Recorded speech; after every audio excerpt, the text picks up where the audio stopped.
आज काबुल नहीं है। शुक्र है तेरा आने से रौनक तो बढ़ी है। शुक्र है तेरा आने शुक्रिया तेरा आने से रौनक तो बढ़ी है।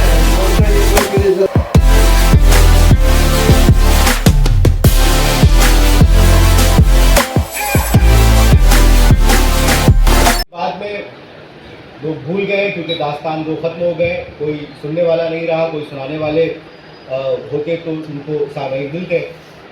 लेकिन हमारे अहद के सबसे बड़े राइटर स्कॉलर जनाब शमसुर रहमान फारूकी साहब ने 20-25 साल मेहनत करके इस पर बहुत सारी किताबें लिखी, रिसर्च किया, और इन किताबों को पढ़कर उनके रिसर्च से मुतासिर होकर उनके भतीजे जनाब महमूद फारूकी साहब ने 2005 में दास्तान गोई परफॉर्मेंस का रिवाइवल किया।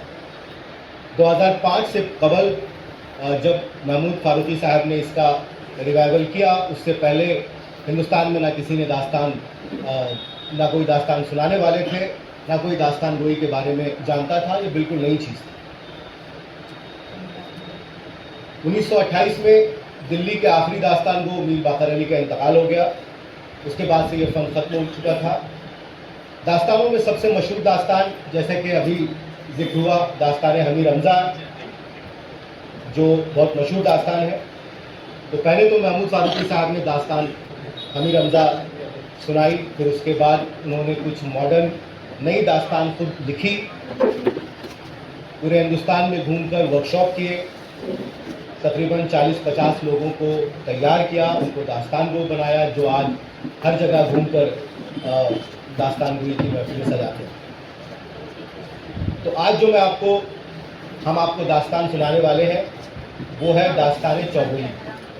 ये मॉडर्न किस्म की दास्तान है, नई जदीद दास्तान जो महमूद फारूकी साहब ने लिखी। और ये दास्तान राजस्थान के एक बहुत बड़े फोक राइटर विजय दान देथा की कहानी का अडेप्टेशन है, जिसको महमूद फारूकी साहब ने अपने अंदाज में ढाला, दास्तान चौबोली।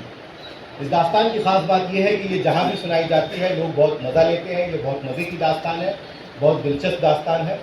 हमने जहाँ जहाँ भी ये दास्तान सुनाई है बहुत कामयाब शो रहा है, और मेरे लिए ये बेइंतहाई खुशी की बात है कि मैं आसनसोल अपने शहर में दास्तान आप लोगों के सामने सुना रहा हूँ। आसनसोल की मट्टी बहुत ज़रख़ेज़ है और बहुत बड़े बड़े नाम यहाँ से, क्योंकि मेरा आप आसनसोल से नहीं है और मेरा मौका है कि मैं आसनसोल का थोड़ा, तो ये सब बातें ज़रूरी है मेरे के लिए मैं बताऊँ। तो मैं बेइंतहा खुश हूँ कि मैं आज आप लोगों के सामने ये दास्तान सुना रहा हूँ। मेरा तारुफ दिया जा चुका है। मैं इंडिया हैबिटेट सेंटर दिल्ली में कल्चरल सेंटर है, उसमें मुलाजमत करता हूँ। मीरा रिजवी आपा, मीरा रिजवी एक मीडिया प्रोफेशनल है। कौन बनेगा करोड़पति जो सीरीज़, उसकी प्रोडक्शन टीम में आप मौजूद थी और मीडिया सेंटर्स में काम किया है। फ़िलहाल कंसल्टेंट है, बहुत सारे प्रोजेक्ट पे काम करती हैं। और दास्तान गोई कलेक्टिव जो हमारी टीम है उसकी बहुत पुरानी साथी हैं, रीढ़ की हड्डी हैं, काफ़ी मेहनत करती हैं। और पिछले साल दुबई में हम दोनों ने साथ ये दास्तान सुनाई थी। और जैसे कि अभी ऐलान किया गया था कि जापान मैं नहीं गया था, मेरे उस्ताद जनाब महमूद फारूकी साहब जापान गए थे, उन्होंने ये दास्तान सुनाई। और इत्तेफाक की बात यह है कि मुझे ये कहते हुए फ़ख्र भी महसूस हो रहा है कि जहाँ हम ये दास्तान चौबोली सुना रहे हैं और महमूद फारूकी साहब हमारे एक और साथी दाराइन शाहिदी के साथ हैदराबाद पार्क होटल में ये दास्तान सुना रहे हैं, दास्तान चौबोली। मैं इससे पहले कि ये दास्तान सुनाऊं, मैं शुक्रिया अदा करना चाहता हूं अपने सभी दोस्तों का, और ये मेरे लिए इंतहाई खुशी की बात है। रियाजुल भाई, मैं भाई मौजूद है यहाँ, और मैं सबसे ज़्यादा शुक्रगुजार हूँ कहकशा रियाज खुशी, वार्ड 98 की काउंसलर, हरदिल अजीज़ काउंसलर, हर मौके पर खड़ी रहती हैं। महिला ब्लॉक कमेटी की प्रेसिडेंट हैं टीएमसी, और उर्दू एकेडमी के जनरल काउंसिल मेंबर भी हैं। और सबसे ख़ास बात यह है कि वो एक लेखिका भी हैं। उनकी किताब द लाइफ ऑफ वुमेन कुछ महीनों पहले इजरा की गई थी। आपको उसकी बहुत बहुत मुबारकबाद। और मैं चाहता हूँ, मुझे उम्मीद है और मुझे ऐसा लगता है कि कहकशा रियाज खुशी काफ़ी जो नौजवान पीढ़ी है हमारी, ख़ासकर जो लड़कियां हैं उनको मुतासिर करती हैं। आपको बहुत बहुत मुबारकबाद। डॉक्टर दबीर अहमद साहब को मैं शुक्रिया अदा करना चाहूँगा। और मेरे लिए ये एक बड़ा ख़ास मौका भी है कि आम तौर पे जब मैं छोटा था और बड़ा हुआ तो इस तरफ यानी कि मंच पे मैं अपने बड़े भाई को सुना करता था और मैं वहाँ बैठा रहता था। आज पहला मौका है, मैं खूब बदला लूँगा। मेरे बड़े भाई साहब का नाम शकील अहमद शकील साहब यहाँ बैठे हैं, तो आज झेलिया राजो शुरू। नाज़रीन, पेश है दास्ताने चौबोली। अच्छा, मैं अपनी तरफ से एक बात और कहना चाहूँगी कि मेरी आवाज़ थोड़ा हल्की के मुकाबले, अगर किसी को सुनाई नहीं दे रहा तो अभी बता दें। सुनाई दे रहा है? दिखाई भी नहीं दे रहा है। सुन लीजिए, सुनने का फल है। आप सुने, कहानी का सिरा पकड़ के रहें। ये एक कहानी है जो औरतों की अजमत बयान करती है। इस कहानी में एक ठाकुर है जो अपनी ठकुराइन के नथ से तीर निकालते हैं। फिर एक उनकी मैनेजर की भतीजी आती है, वो उन्हें चैलेंज देती है कि अगर तुम, तो आप सारा कहानी का सिरा पकड़ के रखें। बहुत अच्छी चीज़ है, बड़ा मज़ा आएगा। समझ में आए तब भी और ना समझ में आए तब भी वाह वाह करते रहें। इंशाल्लाह समझ में आएगा। तो पेश है दास्ताने चौबोली कि करूं पहले तौहीदे यज़दा रकम, झुका जिसके सजदे में अव्वल कलम, सरे लौह पर रख बयाज़े जबीन, कहा दूसरा कोई तुझसा नहीं, सबों का वही दीनो ईमान है, ये दिल है तमाम और वही जान है, किसी से बरावे न कुछ का बेजा, जो वो मेहरबान है तो कुल मेहरबान, अगरचे यहाँ क्या है और क्या नहीं, पर उस दिन तो कोई किसी का नहीं, और उस दिन तो कोई किसी का नहीं, कलम दो ज़बा अपनी लावे हजार, लिखे किस तरह हमदे परवरदिगार, लिखे किस तरह हमदे परवरदिगार, लिखे किस तरह हमदे परवरदिगार। बाबा तो हाज़रीन, ये दास्तान शुरू होती है राजस्थान के एक बहुत बड़े ठिकाने के एक बहुत बड़े ठाकुर साहब से, जिनकी अपने ठिकाने पे बहुत बड़ी हुकूमत। ठाकुर साहब अपने ज़माने के बहुत बड़े योद्धा, शूरवीर और तीरंदाज मशहूर थे और रोज़ाना अपनी तीरंदाजी की मशक करते और कुछ ऐसे करते कि रोज़ाना सुबह नहा धोकर अपनी ठकुराइन का हाथ पकड़कर छत पर लेकर जाते, एक मखसूस जगह पर खड़ा करते, वहाँ से 108 कदम पीछे जाते और अपनी कमान से जो तीर छोड़ते तो वो तीर दन दन दन दन करते हुए ठकुराइन की नथ के आर पार हो जाते। एक नहीं, दो नहीं, पूरे 108 तीर जन दन दन दन करते हुए ठकुराइन की नथ के आर पार हो जाते। ठकुराइन बेचारी हर तीर के साथ अपनी मौत को आते और गुजरते देखा करती थी। तो साहब, गम और चिंता, दुख और परेशानी सब अनारों पे भारी। ठकुराइन बेचारी दिन ब दिन भूलती जाती, गोरा रंग झुलसकर काला पड़ गया, दाना पानी जिस्म को लगना बंद हो गया। अजी हमें क्या बुरा था मरना जो एक बार होता, पर ये रोज का 108 मरतबा मरना कौन बर्दाश्त कर सकता था। ऐसा नहीं कि ठकुराइन साहब ने ठाकुर साहब से अपने दिल की बात कही नहीं, लेकिन जहाँ यहाँ खवातीन जो बैठी हैं वो जानती हैं कि मर्दों को अक्सर बीवियों की बातें सुनाई नहीं देती हैं। अच्छा, एक आध बार अगर बात उनके कानों तक पहुँच भी जाती तो बवक के कहते हैं, अरे हम तुम्हारे कहने पे अपनी रोज की मशक छोड़ दी। अरे वो आदमी ही क्या जो मेरी ये कहने पे चले, वो मर्द नहीं, मैयों के बैगन का भरता है। इस पर ठकुराइन साहब कहती हैं, अरे मैं ही आपकी मशक के काबिल नहीं हूँ। इस पर ठाकुर साहब और बमकते और कहते, अरे हम इतने बड़े ठिकाने के इतने बड़े ठाकुर हैं, तो हमारी ठकुराइन भला तुम इतना कैसे हो सकती हो। ठकुराइन साहब बेचारी क्या करती, उन्होंने ठाकुर साहब के साथ, अग्नि के साथ फेरे जो लिए थे, अब जिंदगी भर घूंघट काट के उनके पीछे पीछे चलना उनकी किस्मत थी। लेकिन साहब एक दिन मामला कुछ ज्यादा संगीन हो गया। अब हुआ एक ठिकाने के मैनेजर की जो भतीजी थी वो ठकुराइन से मिलने आई और उनका कुंडलाया हुआ चेहरा देखकर पूछ बैठी कि जीजी ये क्या हाल बना रखा है, इतनी दुबली हो गई हो, गोरा रंग कुंडला गया है, कुछ बताओ तो सही, मुंह से फूटो तो सही, हुआ क्या है। अच्छा, पहले तो ठकुराइन ने उसकी बात को बहुत टाला, लेकिन भतीजी इसरार करती रही। आखिरकार अपनी नथ से 108 तीर निकालने की सारी उदार उसने कह सुनाई। इस पर भतीजी तो आगबुल हो गई, कहने लगी, अरे जीजी अगर मेरा शौहर मेरे साथ ऐसा करे तो मैं तो उसे घोड़े का चारा खिलवाऊं, पैर का धोवन पानी पिलवाऊं, उसकी मशके कसवाकर उस पर सवारी करके मसहरी के इर्द गिर्द 7 चक्कर खिलवाओ। ये बात ठकुराइन के दिल में तीर की तरह जाकर लगी। लेकिन भला उनकी क्या मजाल कि वो ठाकुर साहब से आगे अपनी जबान खोल सकती। भाई बड़े लोगों की औरतन का तो यही है कि चुपचाप अपने शौहर का हुक्म माने। तो एक बार हुआ यूं कि पूस का महीना था, जाड़े की कड़कड़ाती ठंड थी और पूर्णिमा का चांद अपनी पूरी आबोताब के साथ जलवागर था। ठाकुर साहब अपने रंगमहल में दाखिल हुए और निकली निकली चांदनी देखकर उनके मन में एक मासूम सा ख्याल पौधा कि इस चांदनी रात में अगर नद से तीर निकाले जाए तो क्या ही बात है। अब ख्याल आ ही गया था तो रुकना कैसा, लपक के नीचे गए। ठकुराइन बेचारी लाख में दुखती हुई थी, उन्हें आता देख और दुबक गई। ठाकुर साहब ने कहा, क्या बात करती हो, ठकुराइन होकर, एक राजपुतानी होकर खौफ दिखाती हो। ठकुराइन के दिल में ख्याल आया कि माना के दिन के उजाले में इनका निशाना नहीं चुका, पर अभी तो रात है ना। अरे भले ही चांदनी रात हो पर है तो रात ही। और चांदनी रात क्या इसलिए होती है कि नद से तीर निकाले जाए? चांदनी रात तो इसलिए होती है कि दिल दिल से गुफ्तगू करे, नजरें नजरों का शिकार करे, प्यार मोहब्बत की बातें करे। और ये मर्दुआ चांदनी रात का इस्तेमाल नद से तीर निकालने को करना चाहता है। उसे रहा ना गया, वो बमक के बोली कि मेरी मानो तो तुम्हारा निशाना रोज चूक जाता है। जिस दिन तुम्हारा ये तीर मेरे जिगर के आर पार होए, अपने निशाने को पहुंचे।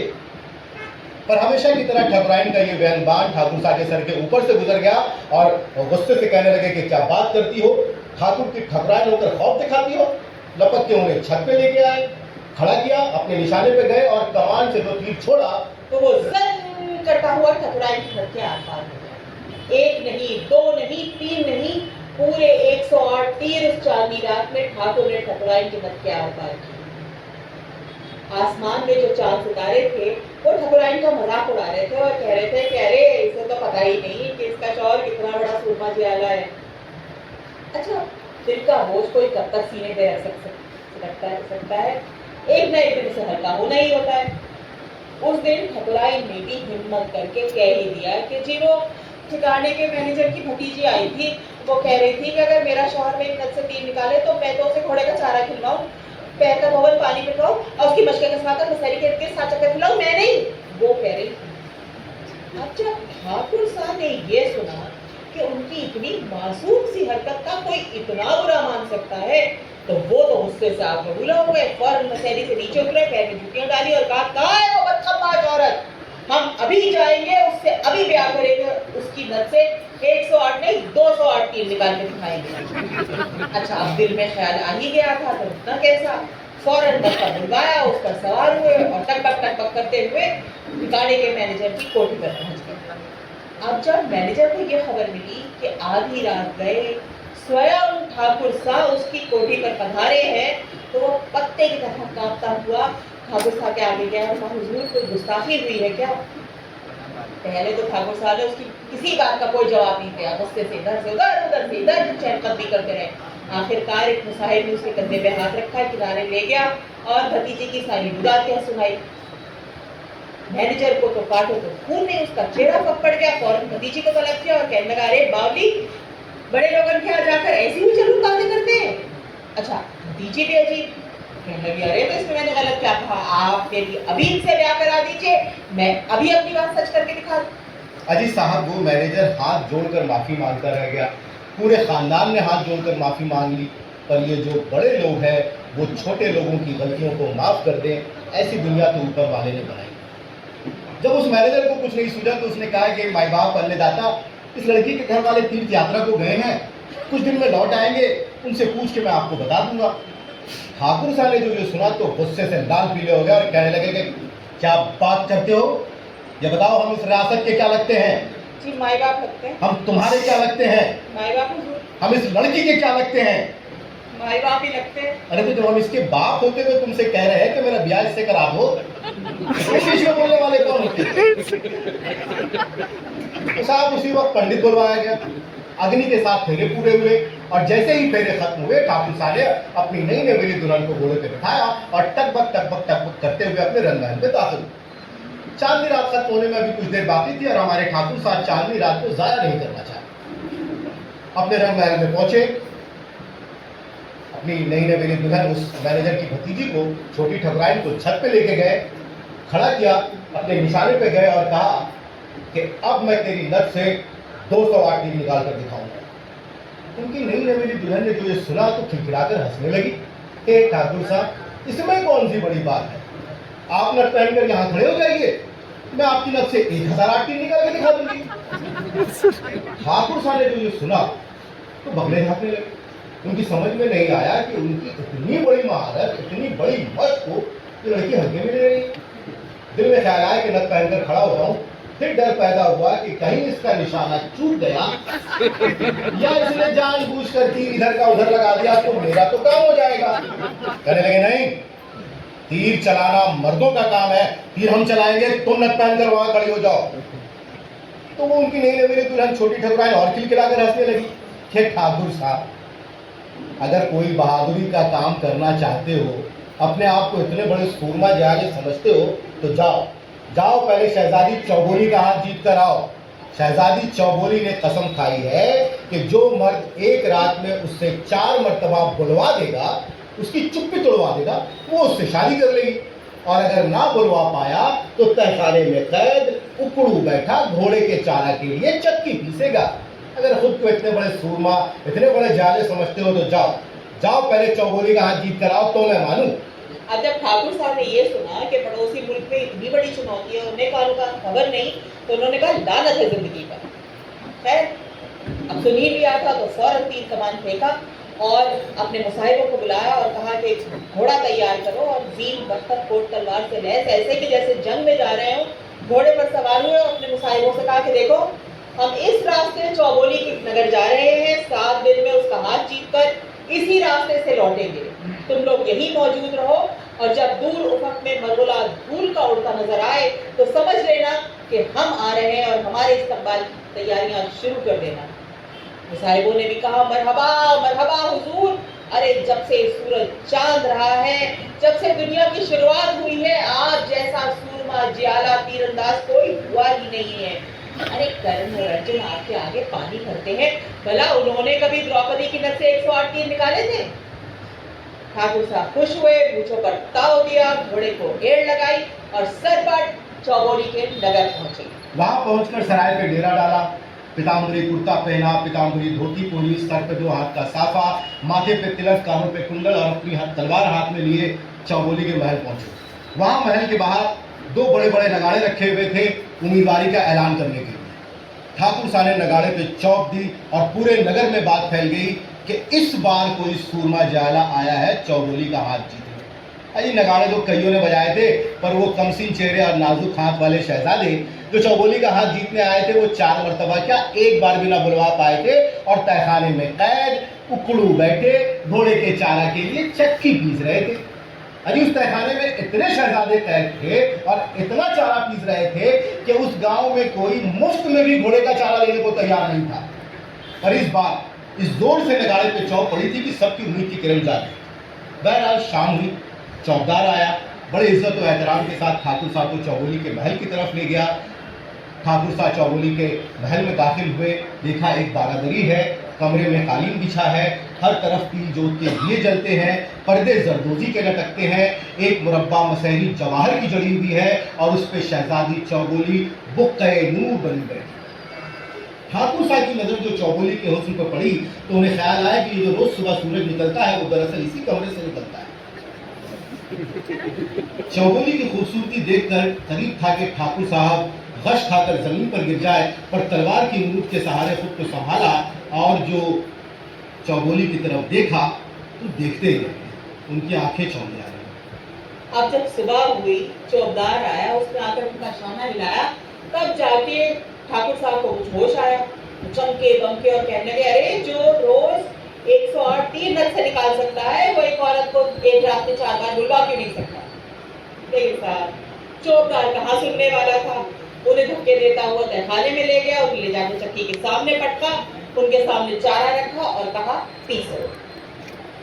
जो वहां तहखाने में और उम्मीदवार कैद थे वो ठाकुर साहब का मजाक उड़ाने लगे, कह रहे दुनिया में बेवकूफों की कमी नहीं है, ढूंढने निकलो एक तो मिलते हैं 1000। अच्छा, उधर ठाकुर साहब की नगर का सुनिए, 7 दिन बीत गए, 8 दिन बीत गए, 9 दिन बीत गए, मरगुला धूल का तो छोड़िए हुजूर, कहीं एक जर्रा उड़ता नजर नहीं आया। 10वें दिन ये खबर आई कि ठाकुर साहब जो इतनी आन बान शान से चौबोली को बुलवाने गए थे, उनकी तो खुद ही बोलती बंद हो गई है और अब वो उकड़ू पांव बैठे तहखाने में चारा पीस रहे हैं।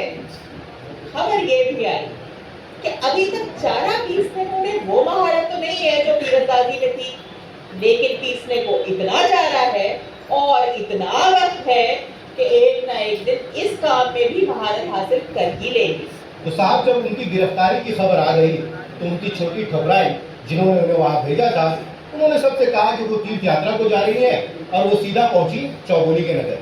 वहाँ पहुंचकर मर्दाना लिबास बेबतन किया, नकली मूछें लगाई, पीताम्बरी कुर्ता पहना, पीताम्बरी धोती, सर पे 2 हाथ का साफा, माथे पे तिलक और ठाकुर साहब की तलवार हाथ में लिए वहाँ पहुंची जहाँ नगाड़े रखे थे उम्मीदवारी का ऐलान करने के लिए। अभी नगाड़े पे चौक देने ही वाली थी कि वहां तैनात पहरेदार ने आकर रास्ता रोका और कहा, अबे घर से भाग के आया है क्या? वहां 17 गुणी 20 धाकड़ पहलवान तहखाने में बैठे चारा पीस रहे हैं, दूध के दांत टूटे नहीं तेरे, चला आया है, भाग यहाँ से। पर उन्होंने कुछ जवाब ना दिया और नगाड़े पे चौक दी। पूरे नगर में बात फैल गई कि इस बार कोई बहुत ही कमसिन नौजवान आया है जिसकी जिंदगी का सूरज अभी उग ही रहा है कि डूब हुआ चाहता है। चौबोली का हाथ जीतने आया है, खुदा जाने क्या होगा। बहरहाल शाम हुई, चौकीदार आया, बड़े ही इज्जत व एहतराम के साथ उस छोटी ठकुराइन को वहाँ से लेकर गया जहाँ चौबोली का महल था। वो वहाँ पहुँची, वही बारादरी है, हर तरफ की जोत के दिए जलते हैं, एक मुरब्बा मसहरी जवाहर भी बड़ी है और उस पर शहजादी चौबोली बुकैनूर बनी है। छोटी ठकुराइन की नज़र जो चौबोली के हुस्न पर पड़ी तो उन्हें ख्याल आया कि वाकई चौबोली पूरी औरत जात का नुमाइंदा है। वो इतनी सच्ची, वो इतनी खूबसूरत, वो इतनी सुंदर थी कि उस पर यह प्रतिज्ञा बनती थी। उसकी एक दीदार के लिए अगर पूरी जिंदगी कैद खाने में गुजारना पड़े तो सस्ता समझा। तो नौजवान यानी छोटी ठकुराइन वहां पहुंची जहां चौबोली जिस मसहरी पे विराजमान थी उसके सामने जाकर खड़ी हुई और कहने लगी कि देखो, मैं तो एक किस्सा गो हूँ, किस्से कहानियां सुनाना मेरा पेशा है, लेकिन चौबोली मेरी किसी कहानी पर ना तो मुंह करेगी ना हाँ करेगी, तो मेरी कहानी पर हुंकारा कौन करेगा? क्योंकि जैसे नमक बिन खाना, जैसे शीरा बिन शीरीनी, जैसे शक्कर बिन शरबत, वैसे ही हुंकारा बिन कहानी। हर तरफ सुकूत का आलम था। चौबोली जिस मसहरी पे बैठी थी, उसके गले का नौलखा हार, उसकी चुनरी, दिया सब खामोश थे कि अचानक मसहरी बोली थी, मैं करूँ हुंकारा। अब जैसे ही हुंकारे का मसला तय हुआ, नौजवान कस्सागो ने अपना बयान शुरू किया कि गुलगुना कशाने आज से शाहिद बयान इस तरह फरमाते हैं कि एक गांव था, गांव में एक आश्रम था, आश्रम में गुरु थे, अरे ज्ञानी, परम ज्ञानी, महाज्ञानी, भीषण ज्ञानी। उन गुरु ने अपने चेलों को एक दिन इकट्ठा किया और उन्हें प्रवचन देने लगे और कहा कि देखो, दुनिया में बहुत बड़े बड़े नायाब अजूबे मिलते हैं, बस परखने वाली नजर चाहिए। वो जो दूर से अपना झंडा फहराते, अपना बिगुल बजाते दिखते हैं, पास जाओ तो पता चलता है कि बिल्कुल ही साधारण और मामूली हैं। और कुछ लोग ऐसे होते हैं जो सामने से देखने से बिल्कुल ही मामूली नजर आते हैं, लेकिन करीब जाओ तो पता चलता है कि उनके अंदर क्या क्या हुनर है, वो कैसे नायाब अजूबा है। चेले ने दिल में सोचा, अरे इनका क्या है, ये तो हाँकते रहते हैं, हम ही मिल गए इन्हें, लेकिन आज इनकी बात को आजमाना चाहिए। ये सोचकर वो आश्रम से बाहर निकला। अभी 2-4 ही कोस गया था कि उसने देखा कि एक आदमी पता नहीं टकटकी लगा है आसमान में, क्या देखे जा रहा है? भैया भैया क्या देख रहे हो? अरे भाई, आसमान की तरफ एक तीर छोड़ा था, 3 महीने हो गए अभी तक नीचे नहीं आया। 3 महीने हो गए, तीर नीचे नहीं आया। खुदा जाने चंद्रयान पे चला गया, नासा वालों ने जब्त कर लिया, पता नहीं। अच्छा, ये बातें हो ही रही थी कि तीर जम करता हुआ आया और जमीन में फंस गया। ये देखिए 200 गज अंदर चला गया, कोई नहीं, अभी निकाल देते। बस उस तीरंदाज ने अपना तीर कमान में लगाया और जब जमीन के अंदर तीर दागा तो देखते देखते जमीन में से 2 तीर निकले और जाकर आसमान में गायब हो गए। चेले ने कहा, मैं ही अहमद था जो अपने गुरु की बात पर शक किया, ये तो बहुत बड़ा अजूबा है, देखो। उसने उस अजूबे को अपने सामने किया, उससे सारी बात सुनाई, उसे अपने साथ चलने को कहा। अब ये दोनों लोग जरा से आगे बढ़े थे तो देखा कि एक आदमी पहाड़ी पर खड़ा हुआ है और न जाने क्या गड़बड़ा रहा है। अरे वो सफेद वाली आगे चली गई, ये भूरी वाली जरूर जीत जाएगी। ओहो, ये सफेद वाली फिर पीछे रह गई। जी अरे वो दरभंगा में घोड़दौड़ हो रहा है, वही देख रहा हूँ। दरभंगा कितनी दूर है यहाँ से? दरभंगा यही कोई 500-700 कोस दूर होगा। 500-700 कोस दूर देख लेते हो तो? अब ये पास का है, मुझे तो इससे भी दूर दिखाई देता है। मैं 1500-2000 गज दूर तक देख सकता हूँ। वो ये भी बहुत बड़े अजूबे हैं, उन्हें भी साथ लिया। अब जो आगे बढ़े तो देखा कि एक आदमी खड़ा है, भौंकने की तरह फूंक मारता है, और सामने जो भी कंकर पत्थर पहाड़ नदी नाले आते हैं वो समतल होते चले जाते हैं और साफ सुथरी एक सड़क बनती चल जाती है। तुम क्या कर रहे हो? मैं फूंक मारकर ये सड़कें बना रहा हूँ। वहाँ पर सड़कें बनाने की क्या जरूरत है? हमारी तो दिल्ली चलो। क्यों, आपकी नई सरकार फेल हो गई है क्या? आप क्यों मुंह खुलवाते हो? लेकिन खैर, अब उसको भी साथ लिया। जरा सा और आगे बढ़े तो देखा कि एक आदमी भागता है बहुत तेज, हिरणों से तेज भागता है, और जाता है हिरन पकड़ता है, उसकी गले में खूंटी बांध देता है। फिर उसके पास गया, उसने कहा भैया क्या कर रहे हो? अरे भाई, राजा कुछ की फौज आने वाली है। अब वो फौजें आएगी तो वो राहत इन जानवरों का शिकार करेंगी। हम बिश्नोई समाज के लोग हैं, हम इनके गले में घंटी बांध देते हैं कि जिनके गले में घंटी होगी उनकी शनाख्त हो जाएगी और ये बेचारी बच जाएगी। ये भी बहुत बड़ा अजूबा है। तो उसने इन चारों अजूबों को साथ किया और सर अपना इनके आगे खम किया। तो उस चेले ने उन चारों अजूबों को इकट्ठा किया और कहा कि आप लोगों को अंदाजा नहीं है कि आप कितने बड़े विलक्षण हैं, कितने बड़े अजूबे हैं। अगर आप लोग एक साथ हो जाए तो आप क्या नहीं कर सकते, आप दुनिया फतह कर सकते हैं। पर यही तो विडंबना है कि जो असली विलक्षण है, जो असली गुणवान है, उन्हें दुनिया फतह करने से कोई मतलब नहीं। और ये जितने भी व्यभिचारी, भ्रष्टाचारी, दंगई, फसादी, टैरिफ लगाने वाले, बताइए, ये सारे लोग बैठे दुनिया पे राज कर रहे हैं।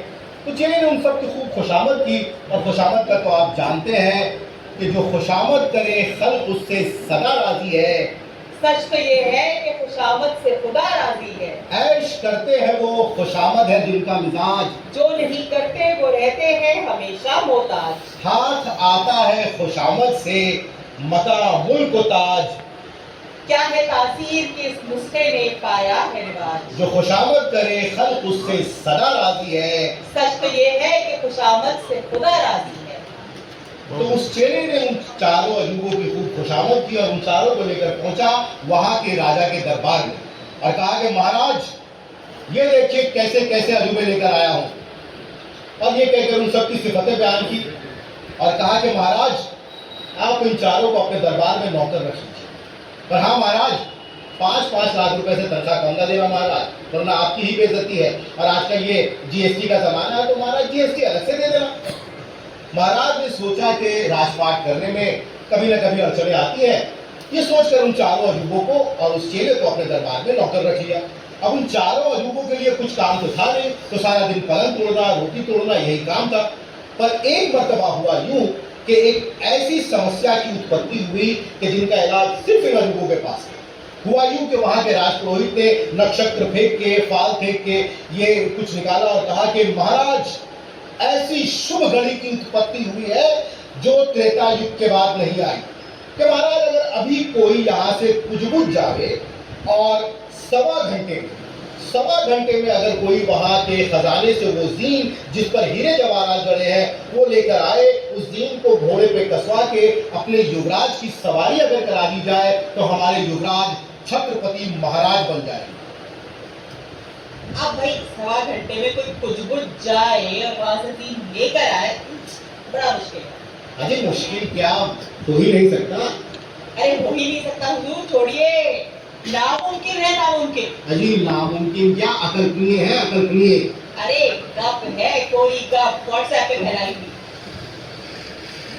तो हाजरीन, लेकिन महाराजा के राज बनने का नशा भला मार्शल लॉ से कम तो होता नहीं है। तो महाराज ने बहरहाल सारे दरबारियों को इकट्ठा किया, उनके सामने ये मसला रखा और कहा कि है कोई तुम पे से सुरमाजियारा ऐसा जो कुछ जाए और वहां से जाकर जीन ले आए। इस पर दरबारियों ने बड़ी गुलामियत से कहा कि महाराज, हमें तो आप इस मसले से दूर ही रखिए। देखिए, हमें तो इतनी तनख्वाह भी नहीं मिलती कि इतना जोखिम वाला काम हम करें। आपने ये जो 5-5 लाख मुस्टंडे पाल रखे हैं, 5-5 लाख वाले 4 मुस्टंडे, महाराज आप उनसे काम क्यों नहीं लेते? महाराज को भी ये बात पसंद आई, उन्हें सही लगी। उन्होंने उन अजूबों को बुलाया, उनके सामने मसला रखा। इस पर जो तेज दौड़ने वाला अजूबा था उसने कहा, अरे महाराज इसमें कौन सी बड़ी बात है, 1.25 घंटे में तो मैं 4 बार कुछ जाके आ सकता हूँ। इस पर जो सड़क बनाने वाला अजूबा था उसने कहा, महाराज मैं यहीं से अभी देखिए फूंक मारी मैंने, ये सड़क बन गई, ये चहलकदमी करते हुए जाए और जाकर फिर लेकर आ जाए। इस पर जो दूरदर्शी अजूबा था उसने कहा, महाराज मैं आपको आंखों के हाल बता सकता हूँ, अरे मुझे तो जीन यहीं से दिख रही है, वाह माशाअल्लाह क्या चमक है उसमें। इस पर जो तीरंदाज अजूबा था उसने कहा, रास्ते में अगर कोई विघ्न आया, कोई मुश्किल पड़ी तो मैं यहीं से तीर दागूंगा, उसे हलाक कर दूंगा। अजय भी उसकी ये बात सच में हुई थी। वो जो भागने वाला अजूबा था वो वहां से ऐसा गायब हुआ जैसे वहां मौजूद ही नहीं था। और वो जो दूर देखने वाला अजूबा था उसने आंखों देखा हाल बयान शुरू किया, कह रहे महाराज वो तो कुछ पहुंच भी गए, महाराज वो तो दरबार में दाखिल भी हो गए, खजाने तक पहुंच गए। महाराज जीन उठा लिया है उन्होंने, जीन मुझे यहाँ से दिखाई दे रहा, आहा क्या चमक है, ऐसा लगता है हीरे जवाहरात नहीं चांद सितारे जड़े हैं। महाराज उन्होंने जीन ले लिया है, वो हमारी तरफ आ रहे हैं। अरे महाराज वो तो आधे रास्ते आ गए। अरे महाराज वो एक जगह पेड़ के नीचे रुक गए, अच्छा वो सुस्ताने बैठ गए, तो महाराज उनकी तो आग लग गई। अरे महाराज खत्म हो गया, वहां तो सांप निकल आया। अरे महाराज अब वो सांप उनको काट लेगा, हमारी सारी मेहनत पे पानी फिर जाएगा। महाराज कैसे मेहनत पे पानी फिर जाएगा? आप मुझे बताइए कि सांप किस तरफ है, मैं भी यहीं से तीर दागता हूँ। बताइए। 5 डिग्री का कोण शुमाल की तरफ बनाए, 3 डिग्री का जुनूब की तरफ और 4 डिग्री का मगरिब की तरफ कोण बनाकर छोड़ेंगे तो सांप को जाकर लगेगा। बस तीरंदाज अजूबे ने जो तीर छोड़ा तो वो यूं यूं यूं करता हुआ सीधा गया, तेवरा के जाके सांप के फन पे लगा, सांप वहीं से नीचे गिरा, उसकी दुम जाकर अजूबे के हाथ पे लगी। अजूबे ने एकदम पका के उठ बैठा और कहने लगा, अरे मैं यहाँ क्या कर रहा हूँ, मुझे तो अभी दरबार में होना चाहिए। अभी उसका ये ख्याल खत्म ही ना हुआ था कि वो फौरन भागता हुआ दरबार में पहुंच गया।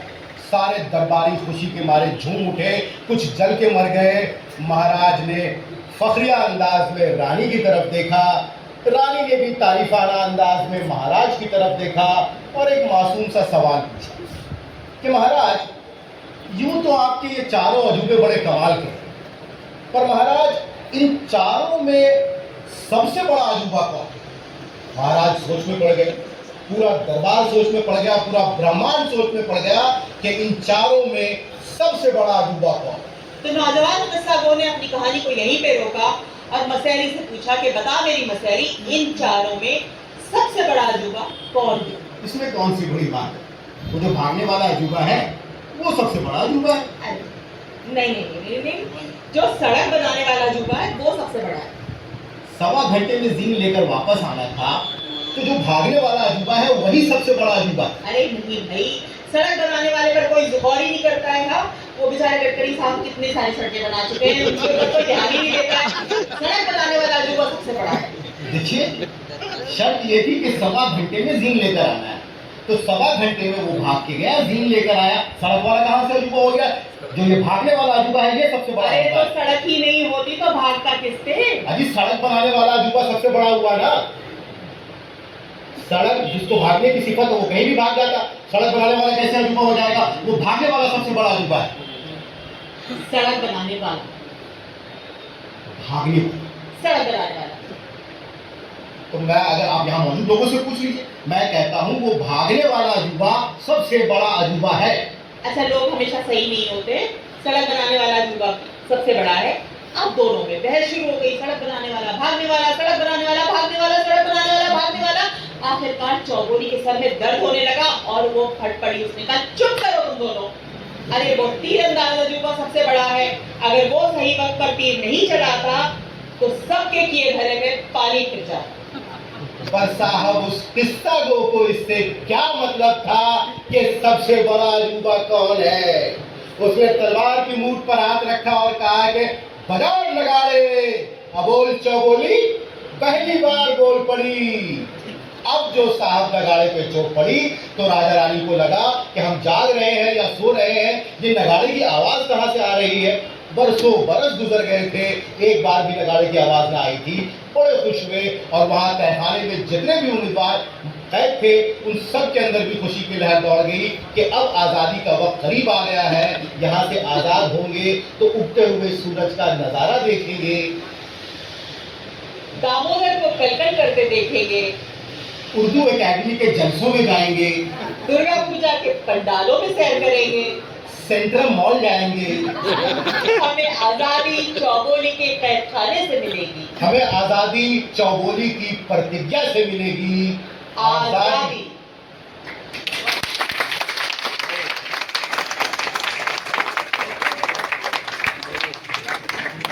तो हाज़रीन, आधी रात बीत चुकी थी, चौबोली एक बार बोल चुकी थी। अब देखना यह है कि वो 3 दफा और बोल पाएगी कि नहीं। नौजवान कस्साबों ने फिर से तलवार की मूठ पर हाथ रखा और अपना बयान शुरू किया कि जैसे बिंदिया बिन पेशानी, जैसे लाली बिन लब, जैसे काजल बिन आंखें, वैसे ही हुक्कारा बिन कहानी। तो अब अगर मेरी कहानी पर कोई हुक्कारा भरने को तैयार हो तो मैं अपना दूसरा किस्सा बयान करूं। इस पर चौबोली के गले में जो नौलखा हार था वो बोल उठा, मैं भरूंगा हुक्कारा। चौबोली को इतना गुस्सा आया कि उसने हार अपने गले से नोच कर वहीं जमीन पर दे मारा।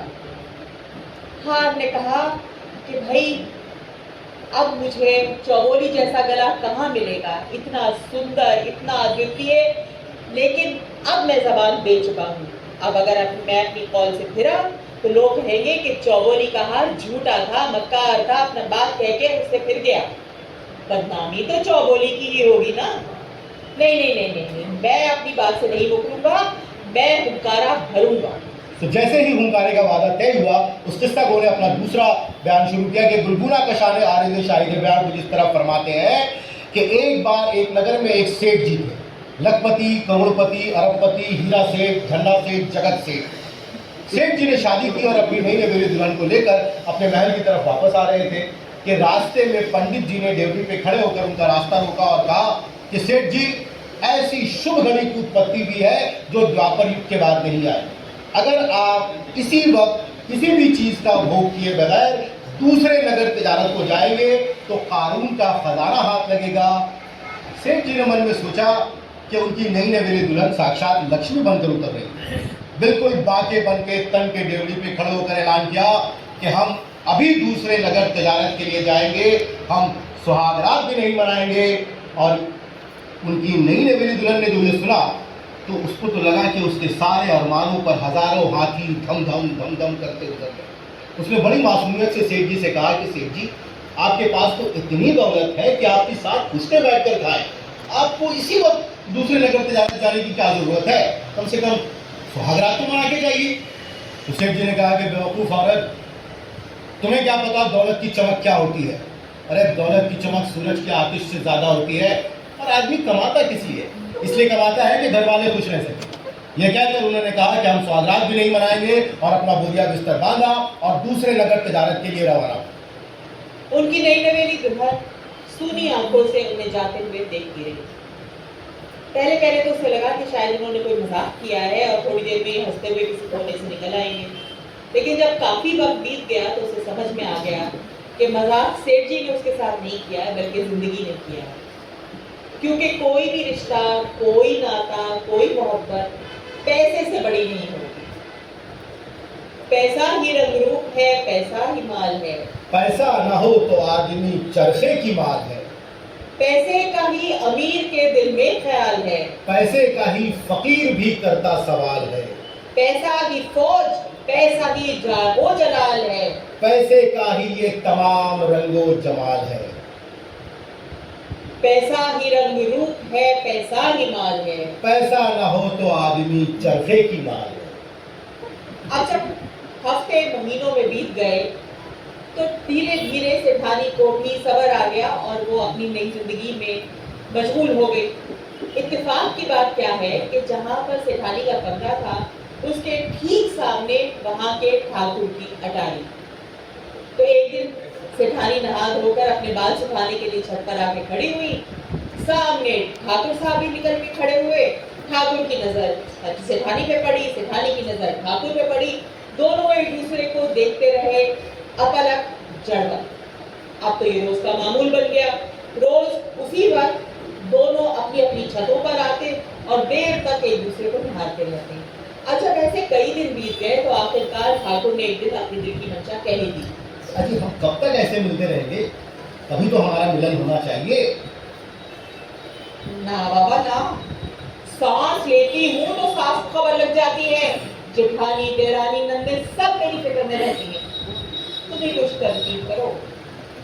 प्रिय तुम घबराओ मत, हम कुछ करते हैं। हम ऐसा करते हैं कि हम अपनी हवेली से तुम्हारे महल तक एक सुरंग खुदवा दें। जब वो सुरंग खुद कर तैयार हो जाएगी, तुम दुनिया की नजरों से बचा कर हमारे पास चली आना, हमारा मिलन हो जाएगा। और ये कहकर ठाकुर साहब ने खामोशी से सुरंग का काम शुरू करा। और उस नगर के सबसे मशहूर चोर खपड़ियाऊ चोर को इस बात की भनक लग गई कि सुरंग खुद गई।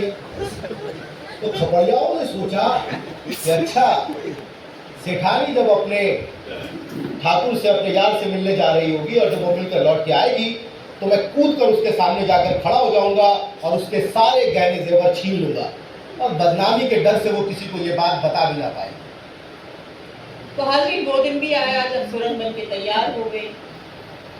सेठानी ने 16 श्रृंगार किए, हाथ पांव महावर से रंगे, पोड़ पोड़ छल्ले पहने, लहंगा गिंधाम का पहना, चुनरी सुर्खरंगी ओढ़ी और चली गोरी पी के मिलन को चली। जैसे ही सेठानी ने उस अंधेरी सुरंग में कदम रखा, उसे यूं लग रहा था कि जैसे वो तारों भरे आसमान के नीचे चल रही हो। उसका चित्त पुलकित था, उसकी आत्मा तल्लीन थी, उसका दिल उल्लसित था। इस डर से कि कोई पायल की आवाज सुन न ले, धीमे धीमे कदम रखते हुए जब वो ठाकुर साहब के कमरे में पहुंची तो देखा कि वो तो पैर पसारे सो रहे हैं और एक दासी उनके पैर दबा रही है।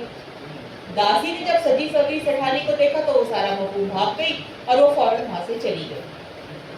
अब सेठानी ठाकुर के पैरों के पास बैठ गई, वो भी धीरे धीरे उनके पैर दबाने लगी। थोड़ी देर बाद ठाकुर साहब जरा से कसमसाए, अपना पैर खींचा और कहने लगे, जा बेटी सो जा। बेटी बेटी का लफ्ज सुन के सेठानी के हाथ जहां थे वहां जमे के जमे। थोड़ी देर बाद ठाकुर साहब फिर कसमसाए, अपना पैर खींचा और कहने लगे, सुनना रही बेटी, जा जाके सो जा।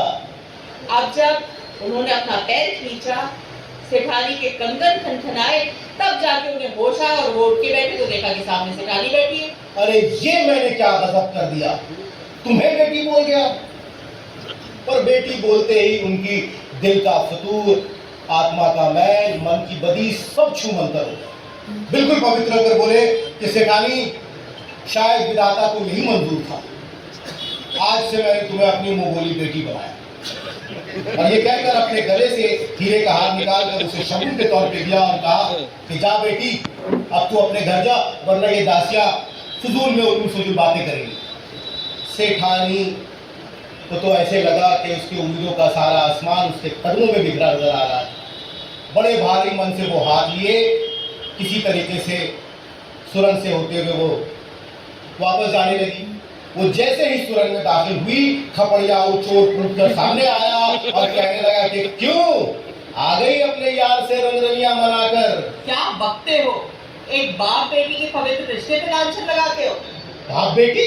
हाँ, बाप बेटी। मैं स्वीकारती हूँ कि मैं गई तो किसी और इरादे से थी, लेकिन विधाता को कुछ और मंजूर था। और ये कह के सेठानी ने वहां जाने की सारी बात खपड़ियाऊ को कैसे सुनाई। खपड़ियाऊ को सारी बात पर यकीन आ गया। खपड़ियाऊ ने कहा कि सेठानी, आज से मैंने तुम्हें अपनी मुंह बोली बहन बनाया। और अपने खीसे से कुछ 2-4 सिक्के निकालकर अपनी मुंह बोली बहन को शगुन के तौर पर दिया। कहा कि जा बहन जा, आज से तेरा ये भाई क़यामत तेरी हिफाजत करेगा। अब भारी मन और भारी कदमों से सेठानी चलते चलते अपने कमरे में दाखिल हुई तो देखती क्या है, कौन आया है। सेठ जी आए हैं जो बिना बताए किसी को वहां पहुंच गए थे। तो जब उन्होंने सजी सजी सेठानी को देखा तो उनके दिमाग में सवाल पैदा हुआ। उनका, अरे तुम्हें कैसे पता चल गया कि मैं आने वाला था। पहले तो सेठानी ने सोचा कि मैं इस बात को छुपा दूं, झूठ बोल दूं। फिर उसने सोचा अरे कभी ना कभी तो बात खुलेगी ही, काबू तो काला कर ही चुकी हूँ, कल ही कहलाऊंगी और साथ में झूठी होने का इल्जाम दूं। ये सोचकर उसने सारी बात अपने शौहर को सच सच बता दी। सेठ जी को तो काटो तो खून नहीं, उनका बिल्कुल सन पड़ गए।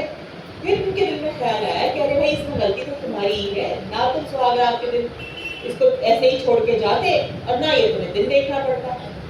और फिर ये सोच के कि दरअसल कुछ हुआ भी नहीं, उन्होंने सिफानी को माफ कर दिया और दोनों आलिंगन बंद हो गए। तो उस किस्सा गो ने वहीं पर अपना बयान रोका और उस हार से जिसने हुंकारे का वादा किया था पूछा कि बोल रे बोल हार, इन चारों में सबसे ज्यादा ईमानदार कौन है? अरे सबसे ज्यादा ईमानदार तो सेठ जी है। इतनी बड़ी बात पे अपनी बीवी को माफ कर दिया, बड़ा आसान है कोई? सबसे ज्यादा ईमानदार वो खपड़ियाऊ चोर है? मतलब बीवी किसी की गई किसी और के पास, इसमें चोर बीच में कहां से आ गया? अरे भाई, एक आदमी जन्मजात से चोर है, अगर वो ईमानदारी दिखाए तो होगी ना बड़ी बात। खपड़ियाऊ चोर सबसे ज्यादा। अरे तुमने कभी सुना है कि इतनी बड़ी बात पर किसी ने अपनी बीवी को माफ कर दिया हो? अरे सेठ जी सबसे ईमानदार है, सेठ जी। अरे सेठ जी और वो ठाकुर जी तो सीनियर सिटीजन है, वरिष्ठ नागरिक है, वो तो ईमानदार होते ही है। खपड़ियाऊ चोर सबसे ज्यादा ईमानदार। खबड़ियाऊ सेठ जी, खबड़ियाऊ सेठ जी, खबड़ियाऊ सेठ जी, खबड़ियाऊ सेठ जी। अरे वो बहस, वो मुबाहिसा, आखिरकार चौबोली को बोलना पड़ा और उसने कहा चुप करो तुम दोनों, सबसे ईमानदार इन चारों में वो सेठानी है। अरे ये नीले ड्रम के जमाने में इतनी ईमानदार और देखी है ना? और साहब उस किस्सा को इससे क्या मतलब था कि सबसे ज्यादा ईमानदार कौन है? उसने तलवार की मूठ पर हाथ रखा और कहा कि बजाओ नगाड़े, अबोल चौबोली दूसरी बार बोल पड़ी। अब जो साहब नगाड़े पे चौक पड़ी तो राजा रानी को लगा कि कहीं ऐसा ना हो कि बेटी का हाथ पीले होने से पहले ही हम मर जाए।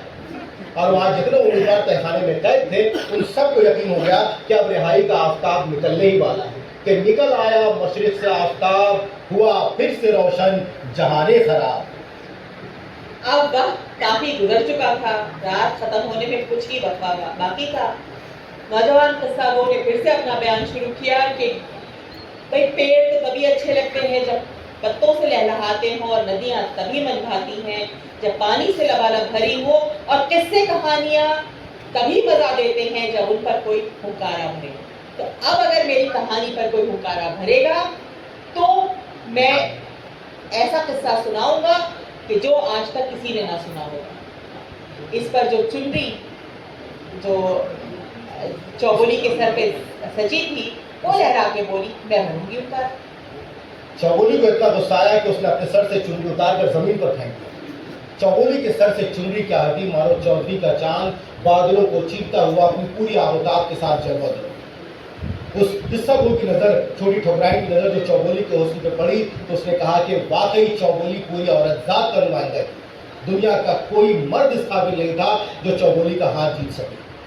चौबोली को तो इस जन्म में सुरखरू होना ही था। उसके दिल में ख्याल आया कि वो खुद इससे शादी कर ले। शादी तो करने ही आया था वो। उसने तलवार के मुंह पर हाथ रखा और कहा, अपना बयान शुरू किया कि पहलवान कदम कलम अपना जोरे कलम आजमाते हैं कि एक गांव में 5 दोस्त थे। तो हर एक अपने अपने हुनर में उस्ताद, हर एक अपने हुनर में माहिर, लेकिन गांव में उनकी कोई कदर तो थी नहीं। एक उनमें से बढ़ई था, एक दर्जी था, एक लखारा था, एक सुनार था और एक उनमें से पंडित था। अब ये तो आप जानते ही हैं हर दिन के घर में बैठे साधु, रसोई में पड़ी सोट और दिल्ली के दास्तानगोर की कोई इज्जत तो है नहीं। तो लिहाजा उन 5 ने भी फैसला किया कि यहाँ कुछ हमारी दाल नहीं करने वाली, चलो आसनसोल चलो, वहां जाकर कुछ नाम कमाया जाए, पैसा कमाया जाए।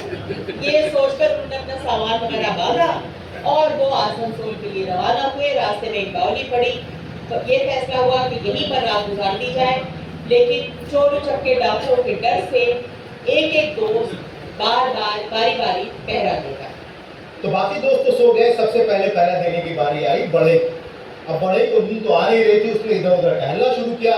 उसे बहुत बड़ा लकड़ी का टुकड़ा दिखाई दिया। उसके हाथ में खुजली शुरू हुई। अपने फौरन औजार निकाले और देखते ही देखते उस लकड़ी के टुकड़े को एक कद आदम औरत का मुजस्समा बना। अब जब वो सोया तो बारी आई पहरा देने की दर्जी। दर्जी ने देखा कि उसके दोस्त बढ़ई ने क्या खूबसूरत मुजस्समा बनाया है। उसने उसे घाघरा चुनी सिला और उसे सर से लेकर पांव तक कपड़ों से लाद दिया। अब जब दर्जी सोया तो पहरा देने की बारी आई सुनार। सुनाब ने देखा कि उसके दोस्तों ने क्या खूबसूरत मुजस्समा बनाया है, पर जेवर नहीं थे। उसने सर से लेकर पाँव तक उसे गहनों से लाद दिया। अब जब वो सोया तो पहरा देने की बारी आई लखारे की। तो लखारे ने देखा कि उसके दोस्तों ने क्या खूबसूरत मुजस्समा बनाया, ऐसा लगता है जैसे मोहनजोदाड़ो की प्रतिमा हो, पर उसके हाथ में कंगन है। उसने लाख लाख के कंगन बनाए और उसके हाथ में पहना। अब जब वो सोया तो पहरा देने की बारी आई आखिरी दोस्त की पंडित। और पंडित का एक खास हुनर था कि वो एक मंत्र पढ़कर फूंकता तो बेजान चीजों में जान आता। पंडित ने देखा कि उसके दोस्तों ने क्या खूबसूरत मुजस्समा बनाया है, ऐसा लगता है साक्षात अप्सरा जमीन पर उतर आई हो। उसने फौरन मंत्र पढ़कर फूंका, उसमें जान आ गई और वो फौरन एक खूबसूरत औरत की शक्ल लेकर वहां खड़ी। अब जैसे ही उसने औरत का रूप इख्तियार किया, पांचों को कामदेव ने सताया और वो पांचों के पांचों उसे अपनी मिल्कियत बताकर लड़ाई करने लगे। तलवारें निकल आई। कहाँ तो साहब जी ने हमने कस्में खाई जा रही थी और कहाँ एक दूसरे पर तलवारें खींच गई। तो नौजवान कसाबों ने यहीं पर अपनी कहानी को रोका और कहा कि बता मेरी चुनरी, इन पांचों में से इस औरत का असली वर कौन? इसमें कौन सी मुश्किल बात है? हर कोई बता सकता है कि वो बढ़ई जिसने उस लकड़ी के फट्टे को तराश के बनाया और औरत का मुजस्समा वो उसका असली वर है। अच्छा, इस वक्त चौबोली पूरे गुस्से में फैसला करके बैठी थी कि अब चाहे जो हो जाए, यह किस्सा गो चाहे रामायण पुराण बांध दे, चाहे कृष्ण होशरुबा के दफ्तर क्यों ना खोल दे, चौबोली के मुंह से एक लफ्ज नहीं निकलेगा। तो उसने दिल ही दिल में सोचा कि अरे ये बढ़ई ने तो उसे ऐसे तराश के बनाया जैसे माँ बनाती है, तो क्या माँ से शादी करवा दोगे? उसके साथ नहीं, वो पंडित जिसने उसमें जान फूकी वो उसका असली वर है। चौबोली को और गुस्सा आया। उसने सोचा अरे उसने तो उसमें ऐसे जान फूकी है जैसे बाप बच्चे में फूकता, तो क्या बाप से शादी करवा दोगे? अब बस क्या था, इन दोनों में बहस शुरू हो गई। बढ़ाई और पंडित, बढ़ाई पंडित, बढ़ाई पंडित, बढ़ाई पंडित, बढ़ाई पंडित। आखिरकार चौबोली को अपनी कसम तोड़नी पड़ी और उसने कहा कि अरे चुप करो तुम दोनों, तुम्हें समाज की ऊंच नीच की कुछ खबर है कि नहीं? अरे सब जानते हैं कि सिर्फ जो दुल्हन का वर होता है वो ही उसके हाथ में कंगन पहनाता है। इस लिहाज से वो लखारा ही उस औरत का असली वर हुआ। पर साहब उस किस्सा को इससे क्या मतलब था कि उसका असली वर कौन है?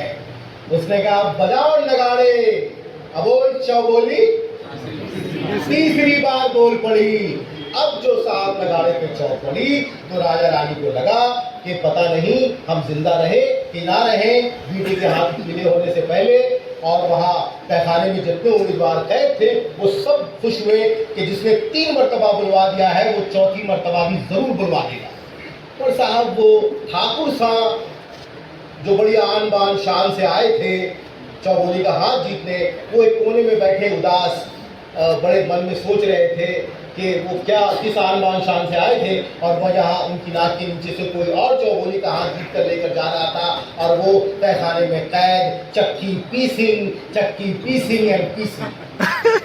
तो अब वक्त तो काफी कम रह गया था, सुबह होने ही वाली थी। नौजवान किसानों ने जल्दी से अपना बयान शुरू किया कि भाई जैसे पर बिन पक्षी, जैसे जीव बिन मुंह, वैसे ही हुंकारा बिन कहानी। तो अब अगर मेरी कहानी पर कोई हुंकारा भरने को तैयार हो तो मैं वो किस्सा सुनाऊं कि जिससे दिलों के खराबे मरोड़। इस पर जो दिया चौबोली के करीब चल रहा था वो बोल रहा मैं भूखा हुंकारा। चौबोली ने वहीं से जो फूंक मारी तो दिया बुझ गया, उसके में से धुआं निकला, उसके पीछे से एक आवाज आई, मैं अंधकार हूँ, दिए के जलने से उसकी रोशनी के पीछे छुपा रहता हूँ। अरे इतने बड़े कहानीकार की कहानी को हुंकारा ना मिले तो लानत है जिंदगी पर, मैं भरूंगा हुंकारा। तो जैसे ही हुंकारे का वादा तय हुआ उस किस्सा को ने बयान शुरू किया कि बुलबुला का शयार शाहिद ब्याज तरफ फरमाते हैं कि एक बार एक नगर में 2 दोस्त थे, उनमें एक जाट था और एक राजपूत। दोनों में बड़ी गहरी दोस्ती थी, दोनों एक साथ उठते बैठते, एक साथ खाते पीते, एक साथ हाथ जाते। उन दोनों में इतनी गहरी दोस्ती थी कि दोनों पे जुड़वा भाई होने का शक पैदा हो गया। तो एक मरतबा हुआ यूं कि जाट का दौरा करने के लिए उसके ससुराल वाले आए। तो जाट ने कहा कि मैं सिर्फ और सिर्फ अपने दोस्त राजपूत को अपने साथ लेकर जाऊंगा। तो राजपूत और जाट के ससुराल पहुंचे। वहाँ राजपूत जाट की तो इज्जत हुई ही हुई, पर जाट से ज्यादा उसके दोस्त राजपूत की इज्जत हुई। लेन देन में, तोहफे तोहफे में, खाने पीने में दूल्हे से ज्यादा दोस्त को यानी राजपूत को इज्जत मिली। राजपूत बड़ा खुश हुआ और उसने मन में कहा कि जब मेरा भी गौना करने के लिए मेरे ससुराल वाले आएंगे तो मैं सिर्फ और सिर्फ अपने दोस्त जाट को ही अपने साथ लेकर जाऊंगा। कांग्रेस वो दिन भी आया, राजपूत के ससुराल वाले उसका गौना लगाने के लिए आए तो उसने भी कह दिया कि मैं तो सिर्फ अपने दोस्त जाट के साथ ही जाऊंगा।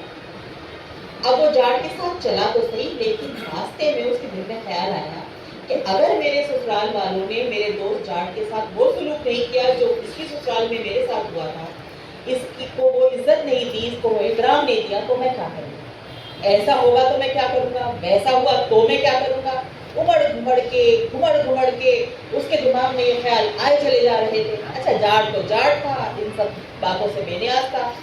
बहरहाल ये लोग चले जा रहे थे कि रास्ते में महादेव का मंदिर पड़ा। वो महादेव उस राजपूत के इष्ट देव थे। उसने वहीं भोली को रुकवाया और कहा कि मैं जरा अंदर होकर आता हूँ, तुम यहीं ठहरो।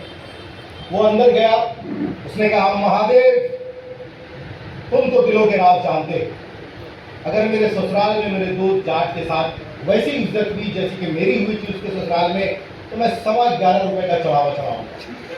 और अगर कुछ ऊंच नीच हुआ तो मैं यहाँ तुम्हारे सामने कसम खाता हूँ कि मैं अपने प्राणों की आहुति दे दूंगा। ये कहकर वो वहां से निकला, अपने ससुराल पहुंचा। तो साहब उस वक्त महादेव पता नहीं किस नशे में धुत थे कि उनकी प्रतिज्ञा का महादेव पर रत्ती बराबर भी असर रहा।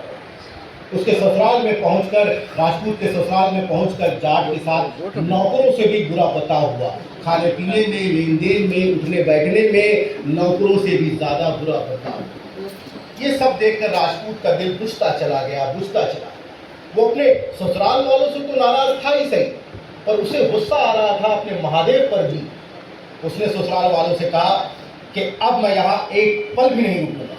सास ने, ससुर ने, साले साड़ू ने, सब ने बड़ी मिन्नतें समाजत की कि भाई कुछ दिन तो गुजारिए हमारे गांव में, लेकिन राजपूत अड़ गया। उसने कहा नहीं, मैं अब यहाँ एक पल नहीं रुकूंगा, मैं अभी इसी वक्त अपने गांव जाऊंगा। तब तो बहुली तैयार हुई, उस पर जहेज का सामान लादा गया और उसके ऊपर दोनों दोस्त और नई नवेली दुल्हन बैठे और वो रवाना हुए। रास्ते में वही मंदिर पड़ा जहाँ पर राजपूत ने प्रतिज्ञा ली थी। उसने वही बहुली को रुकवाया और कहा कि जरा मैं अंदर होकर आता हूँ, तुम लोग यहीं ठहरो। वो अंदर गया, महादेव के सामने हाथ जोड़कर कहने लगा कि महादेव तुमने मेरी प्रतिज्ञा का आदर नहीं किया, पर मैं तुम्हारी प्रतिमा का अनादर नहीं करूंगा। मैंने एक राजपूतानी का दूध किया है, मैं अपने कौल से नहीं फिरूंगा।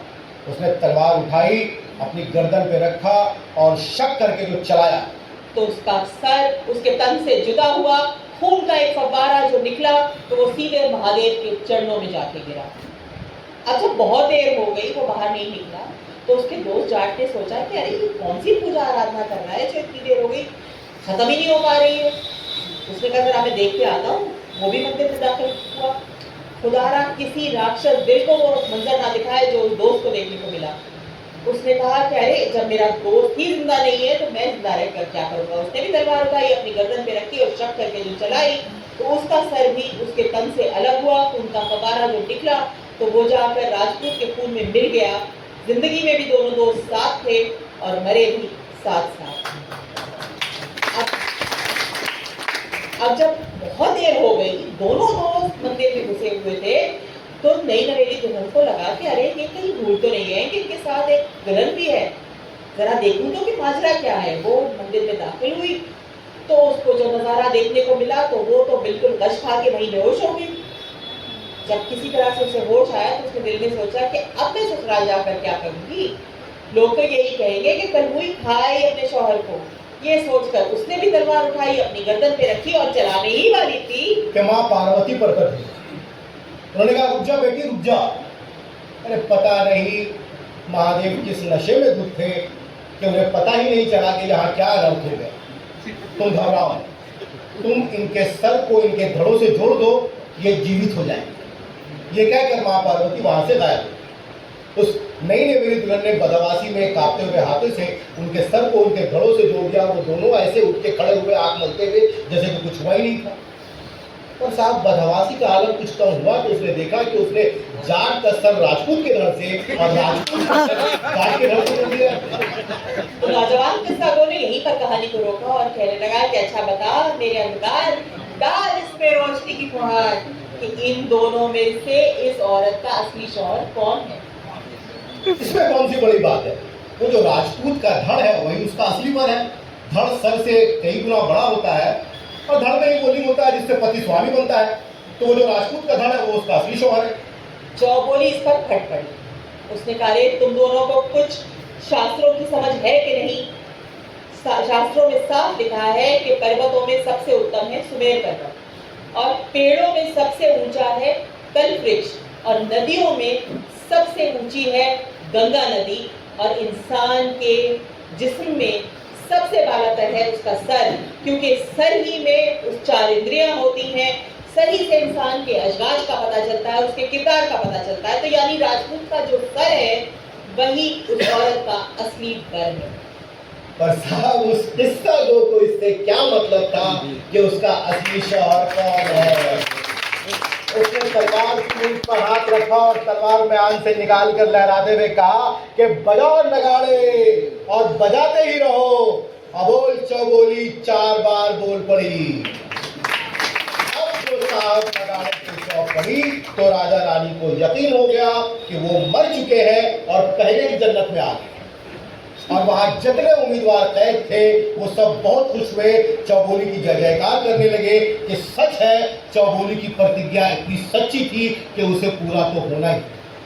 तो साहब बड़े धूमधाम से उस किस्सा गो का छोटी ठकुराइन का ब्याह चौबोली के साथ कराया गया।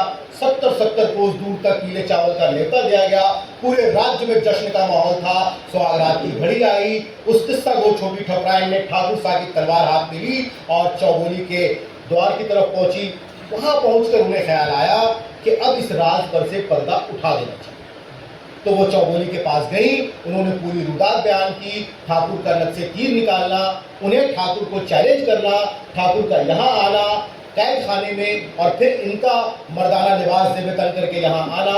ये पूरी कहानी सुनने के बाद चौबोली ने बड़ी मासूमियत से पूछा, बहन मुझे एक बात समझ में नहीं आई, मेरा ब्याह तुमसे हुआ है या उस ठाकुर से? अब बहन तुम तो खुद समझदार हो, मैं क्या बताऊं। हमारे यहाँ एक रस्म है कि अगर मर्द मौजूद ना हो तो उसकी तलवार हाथ में लेकर ब्याह करते हैं। तो मेरे हाथ में ठाकुर की तलवार थी तो उस लिहाज से तुम्हारा ब्याह ठाकुर से हुआ। 17 गुणी 20 ऐसे चिकने चेहरों वाले नौजवान है, उनसे मेरा ब्याह ना हुआ तो इस मुए फुसफुसे अधेड़ों के ठाकुर से। अब देखो सकाबात, मैं क्या बताऊं, जहां तक इन मर्दन का ताल्लुक है भले ही सबकी सूरत अलग हो पर सीरत तो एक जैसी है। कोई खाना पकवा के गुलामी करवाना चाहता है, कोई गहने लगवा के, कोई बच्चा पैदा करके, तो कोई दास्तान सुना के। और चाहते तो सब यही है कि हम औरतन इनकी गुलामी करते रहें। लेकिन ये देखो, मैंने ठाकुर के नथन से तीर निकालने की प्रतिज्ञा छुड़वा दी और क्या ये कम है कि तुमने इस अहद में इतनी बड़ी प्रतिज्ञा ली और इसे पूरा कर दिखाया। अब हम दोनों बहनें, दोनों सखी एक साथ मिलकर राज करेंगे और इस ठाकुर को कौवा हकाऊ बनाकर खड़ा रखेंगे। तो पूरी रात उन दोनों मिलों में न जाने क्या बातें हुई, लेकिन सुबह जब हुई और सामान जहेज का रखा जा रहा था बोलियों पे, तो छोटी ठकुराइन यानी कि नौजवान किस्सा को नए नवेले दूल्हा ने ये फरमाइश रखी कि भाई वो जो तहखाने में ठाकुर साहब हैं उन्हें भी जहेज के सामान के साथ शामिल कर दिया जाए। चौकीदार गया, ठाकुर साहब को उठाया और कहा चलो तुम्हें जहेज के साथ शामिल किया है। वो बेचारे क्या करते, सर झुकाए खामोशी से बोलियों के पीछे पीछे चलने लगे। अब जब आधा रास्ता तय हो गया तो छोटी ठकुराइन को लगा कि अब इस रास्ते में पर्दा हटा देना चाहिए। उसने छोटी ठकुराइन का लिबास पहना और जाके ठाकुर साहब के सामने खड़ी हो गई। ठाकुर को उसको देख के इतना वो घबरा गए कि उनको तो करीब था कि गश उठा के गिर जाए। उसने जैसे तैसे ठाकुर को संभाला और कहा कि देखो तुम्हें कुछ हो गया, खुद को संभाले रखो, तुम्हें कुछ हो गया तो 3-3 औरतें बेवा हो जाएंगी। 3-3 औरतें? हाँ, तुम्हारी शादी चौबोली से ही हुई है। अब इस बात पर तो ठाकुर साहब की बाजें खिल गई, उनकी बिल्कुल चेहरे का रंग बदल गया। लेकिन छोटी ठकुराइन ने कहा कि देखो ऐसा है कि जब तक मेरी शर्त पूरी नहीं करोगे तुम्हें चौबोली का एक नाखून भी देखने को नहीं मिलेगा। कैसी शर्त? वही घोड़े का चारा खाना, पैर का धोकर पानी पीना और मुश्के कसमाकर मसेरी के इर्द गिर्द 7 चक्कर काटना। तो साहब अब ये दोनों जब आगे बढ़े तो ठाकुर साहब ने मलाज मान समझकर गप गप घोड़े का चारा खाया, चढ़ना समझकर गट गट पैरों का दोहन पानी पी गए और अपनी मशके कसवाकर खुशी खुशी दुलतियां मार मार के हिना के मसेरी के इर्द गिर्द 7 चक्कर भी काट दिए। और जब ये सब कर लिया तो अपनी बीवी के सामने हाथ जोड़कर खड़े हुए और कहने लगे कि खुदा ना ये बात इस कमरे से बाहर ना जाए, वरना हमारी मर्दानगी पे बट्टा लग जाए। तो साहब वो छोटी ठकुराइन चौबोली और ठाकुर साहब को लिए अपने नगर वापस आई। वहां पहुंचकर उनका खूब जश्न मनाया गया, उनका खूब जोर शोर से इस्तकबाल हुआ।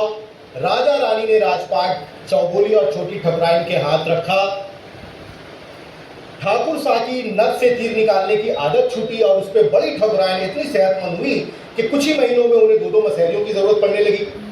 ठाकुर साहब बहुत ही कुशाग्र और बड़े अच्छे राजा कहलाए, क्योंकि वो अपने सारे फैसले छोटी ठकुराइन और चौबोली की सूझबूझ, समझ और इदराक से करते थे। तो साहब याद रखिएगा ये हाज़रीन कि ये जितने भी सिकंदर, फिकंदर, अरस्तु परस्तु पैदा हुए हैं, इन सब के पीछे किसी न किसी छोटी ठकुराइन या चौबोली का हाथ रहा है। तो हमने चौबोली के ये 4 बोल, ये 4 सुखन आपको सुनाए, आप ये सुखन औरों को सुनाए ताकि ये दास्तान चलती रहे और सुखन का कारोबार चलता रहे कि पिला मुझको साकी शराबे सुखन कि मफ्तू हो जिससे बाबे सुखन। सुखन के तलबगार हैं अक्लमंद, सुखन से है नामे निकोया बुलंद। सुखन का सिला यार देते रहे, जवाहर सदा मोल लेते रहे। सुखन का सदा गर्म बाजार है, सुखन संच इसका खरीदार है। रहे जब तलक दास्ताने सुखन, इलाही रहे कदरदाने सुखन। इलाही रहे कदरदाने सुखन।